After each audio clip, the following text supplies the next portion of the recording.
السلام عليكم ورحمة الله وبركاته. ولا يحلو الكلام إلا بذكر النبي عليه أفضل الصلاة والسلام. نهار جديد حبيباتي وأمل جديد. جبت لكم هذه التشكيلة من خدمة الكروشي تاع الإيد.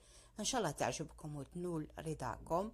راكم تشوفوا راني نوعت في الموديلات ونوعت في الالوان ونوعت في لي بوين تاعهم، كل حاجه باللون تاعها وكل حاجه بالبوين تاعها وكل حاجه بالتفصيله تاعها. ان شاء الله تعجبكم هاد الموديلات وتنول رضاكم. ان شاء الله اللي يبغوا الكروشي هواة الكروشي يشوفوا هذا الفيديو تاعي يدخلوا ويقولوا لي رأيهم فيه ويخلوا لي تعليق. وما تنسوش حبيباتي جام فضلا وليس أمرا، إن شاء الله يعجبكم الفيديو تاعي. وتسمحوا لي تأخير لاني نتأخر عليكم.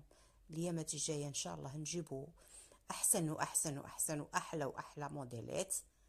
إن شاء الله الفيديو تاعي يسبكم بخير ويسبكم في أحسن حال ويسبكم في سعادة وهناء يا ربي.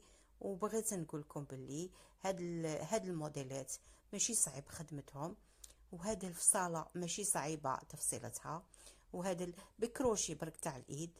وانتي حبيبتي جالسة في دارك وجلسة قدام تلفازة وقدام وليداتك وقدام عائلتك وتخدمي وتبدعي وتشكلي وتنوعي حبيبتي، تفرحي روحك وتفكري تفرحي وليداتك، تخدمي لي غوب لبنياتك، تخدمي ديكور لبيتك.